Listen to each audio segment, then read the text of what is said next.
Lendo a Bíblia com William Camelo. Dia 8 de fevereiro, Êxodo 28, 1 a 43. Mande chamar seu irmão Arão e os filhos dele, Nadab, Abiú, Eleazar e Itamar. Separe-os dos demais israelitas para que me sirvam e sejam meus sacerdotes. Faça para Arão roupas sagradas, trajes de grande beleza e esplendor. Instrua todos os artesãos habilidosos que eu enchi de espírito de sabedoria, a fim de que confeccionassem para Arão roupas que o consagrarão como sacerdote para o meu serviço. Estas são as roupas que devem confeccionar: um peitoral, um colote, um manto, uma túnica bordada, um turbante e um cinturão. Devem fazer essas roupas sagradas para seu irmão Arão e para os filhos deles vestirem quando me servirem como sacerdotes. Dê a eles, portanto, linho finamente tecido com fios de ouro, de tecido azul, roxo e vermelho. Os artesãos devem fazer o colete sacerdotal de linho finamente tecido e artisticamente bordado, usando fios de ouro e fios de tecido azul, roxo e vermelho. O colete terá 2 peças, unidas nos ombros por 2 ombreiras. O cinturão decorativo será feito dos mesmos materiais, linho finamente tecido, bordado com fios de ouro e fios de tecido azul, roxo e vermelho. Grave em 2 pedras de ônix os nomes das tribos de Israel, 6 nomes em cada pedra, organizados de acordo com a ordem de nascimento dos filhos de Israel. Grave esses nomes nas 2 pedras da mesma forma que o ourives grava um selo. Em seguida, escreva-as em suportes de filagranas de ouro. Prenda-as às ombreiras do colete sacerdotal como recordação de que Arão apresenta os israelitas. Arão levará esses nomes sobre seus ombros como lembrança contínua sempre que se apresentar diante do Senhor. Faça suportes para as pedras com filagrama de ouro. Trance 2 correntes de ouro puro e prenda-as aos suportes de filagrana sobre as ombreiras do colete. Em seguida, faça com grande habilidade o peitoral para decisões.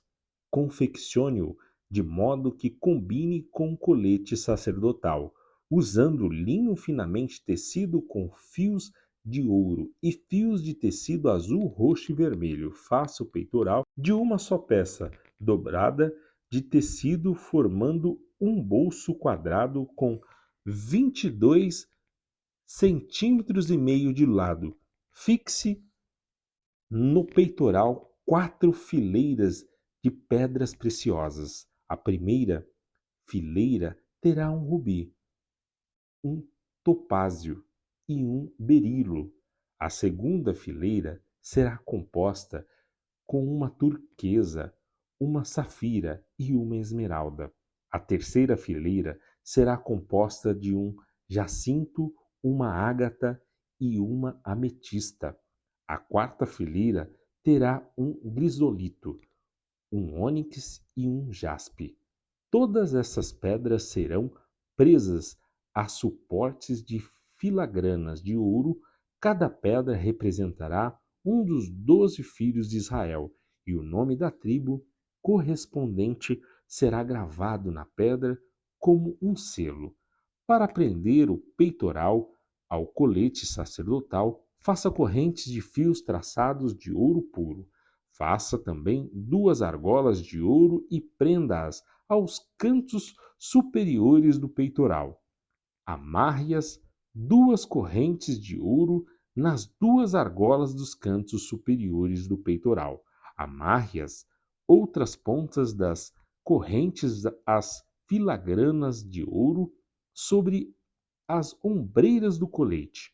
Em seguida, faça mais 2 argolas de ouro e prenda-as às bordas interiores do peitoral. Junto ao colete, faça outras 2 argolas de ouro e prenda-as à parte da frente do colete, abaixo das ombreiras e logo acima do nó com o qual o cinturão decorativo é amarrado ao colete. Depois, prenda as argolas inferiores do peitoral às argolas do colete com cordões azuis para que o peitoral fique firmemente preso ao colete acima do cinturão decorativo. Com isso, Arão levará os nomes das tribos de Israel sobre seu coração no peitoral para decisões quando entrar no lugar santo. Essa será uma lembrança contínua de que ele representa o povo diante do Senhor. Dentro do peitoral, para decisões, coloque Urim e o Tumim, para que Arão os leve sobre o coração quando se apresentar diante do Senhor. Assim, sempre que se apresentar diante do Senhor, Arão levará sobre o coração os objetos usados para determinar as decisões a respeito do povo de Israel. De uma só peça de tecido azul, confeccione o manto que é usado com o colete sacerdotal. Faça uma abertura para a cabeça de Arão no meio da peça e reforce-a abertura com uma gola, para que não as rasgue. Faça romãs de fios de tecido azul, roxo e vermelho e prenda-as à borda do manto com sinos de ouro entre elas. Os sinos de ouro e as romãs serão intercaladas por toda a volta da borda. Arão vestirá este manto sempre que servir diante do Senhor, e os sinos tocarão quando ele entrar na presença do Senhor no lugar santo, e também quando sair, se ele usar o manto, não morrerá. Em seguida, faça uma tiara de ouro puro e grave nela como em um selo as palavras Santo para o Senhor. Prenda a tiara com um cordão azul à parte da frente do turbante de Arão. Arão a usará na testa para que tome sobre si toda a culpa dos israelitas quando consagrarem suas ofertas sagradas. Terá de usá-la sempre na testa para que o Senhor aceite seu povo.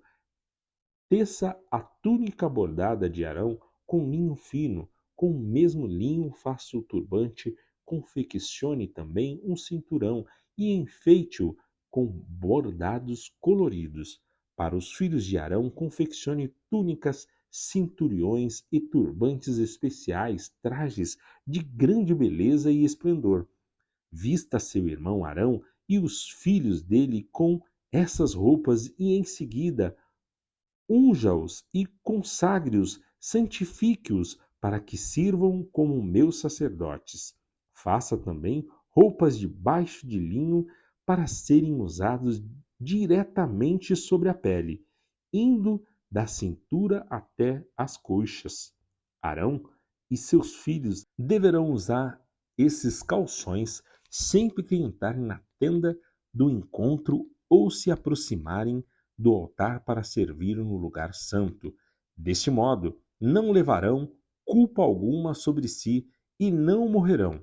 Essa é uma lei permanente para Arão e todos os seus descendentes. Mateus 25, 31, 26, 13.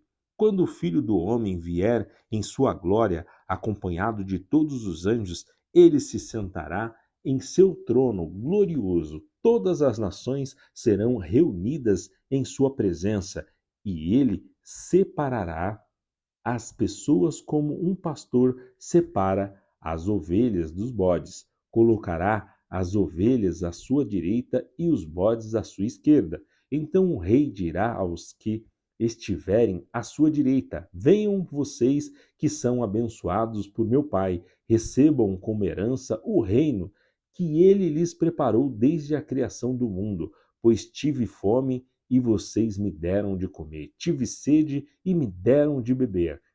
Era estrangeiro e me convidaram para a sua casa, estava nu e me vestiram, Estava doente e cuidaram de mim.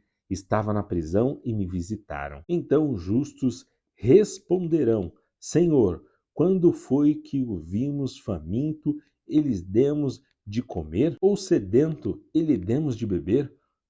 Ou como estrangeiro e o convidamos para nossa casa? Ou nu e o vestimos? Quando foi que o vimos doente ou na prisão e os visitamos? E o rei dirá: Eu lhes digo a verdade, quando fizeram isso ao menor destes meus irmãos, foi a mim que o fizeram. Em seguida, o rei se voltará para os que estiverem à sua esquerda e dirá: Fora daqui, malditos, para o fogo eterno preparado para o diabo e os seus anjos. Pois tive fome e vocês não me deram de comer, tive sede e não me deram de beber, era estrangeiro e não me convidaram para sua casa, estava nu e não me vestiram, estava doente na prisão e não me visitaram. Então eles dirão: Senhor, quando o vimos faminto, sedento, como estrangeiro, nu, doente ou na prisão e não os ajudamos? Ele responderá: Eu lhes digo a verdade, quando se recusaram a ajudar o menor desses meus irmãos e irmãs, foi a mim que se recusaram a ajudar. E estes irão para o castigo eterno, mas os justos irão para a vida eterna. Quando Jesus terminou de falar todas essas coisas, disse a seus discípulos: Como vocês sabem, a Páscoa começa daqui a 2 dias e o Filho do Homem será entregue para ser crucificado. Naquela mesma hora, os principais sacerdotes e líderes do povo estavam reunidos na residência de Caifás, o sumo sacerdote, tramando uma forma de prender Jesus em segredo e matá-lo, mas não durante a festa da Páscoa, para não haver tumulto entre o povo, concordaram entre eles. Enquanto isso, Jesus estava em Betânia, na casa de Simão, o leproso. Quando ele estava à mesa, uma mulher entrou com um frasco de alabastro, contendo um perfume caro, e derramou o perfume sobre a cabeça dele. Ao ver isso, os discípulos ficaram indignados. Que desperdício! Disseram. O perfume poderia ter sido vendido por um alto preço e o dinheiro dado aos pobres. Jesus, sabendo do que falavam, disse: Por que criticam essa mulher por ter feito algo tão bom para mim? Vocês sempre terão os pobres em seu meio, mas nem sempre terão a mim. Ela derramou este perfume em mim a fim de preparar meu corpo para o sepultamento. Eu lhes garanto, onde quer que as boas novas sejam anunciadas pelo mundo, o que esta mulher fez será contado e dela se lembrarão. Salmos 31, 9 a 18. Tem misericórdia de mim, Senhor, pois estou angustiado, lágrimas me embaçam os olhos, e meu corpo e minha alma desfinham. A tristeza me consome, e meus dias se encurtam com gemidos. Minha força se esvai por causa do pecado, e meus ossos se desgastam. Todos os meus inimigos zombam de mim, e meus vizinhos me desprezam. Até meus amigos zombam de mim e meus vizinhos me desprezam. Até meus amigos têm medo de se aproximar. Quando me veem na rua, correm para o outro lado. Não se lembram de mim, como se eu estivesse morto, como se fosse um jarro quebrado. Ouço muitos boatos a meu respeito, e o terror me cerca. Conspiram contra mim, tramam tirar minha vida. Eu, porém, confio em ti, Senhor, e digo: Tu és meu Deus, meu futuro estás em tuas mãos. Livra-me dos que me perseguem sem cessar. Que a luz do teu rosto brilhe sobre teu servo. Salve-me por causa do teu amor. Não permitas que eu seja envergonhado, Senhor, pois clamo a ti, que os perversos sejam envergonhados, que fiquem calados na sepultura. Silencia seus lábios mentirosos, lábios orgulhosos e arrogantes que acusam justos. Provérbios 8, 12 e 13. Eu, a sabedoria, moro com a prudência. Sei onde encontrar conhecimento e discernimento. Quem teme o Senhor odeia o mal. Portanto, odeio o orgulho e a arrogância, a corrupção e as palavras perversas.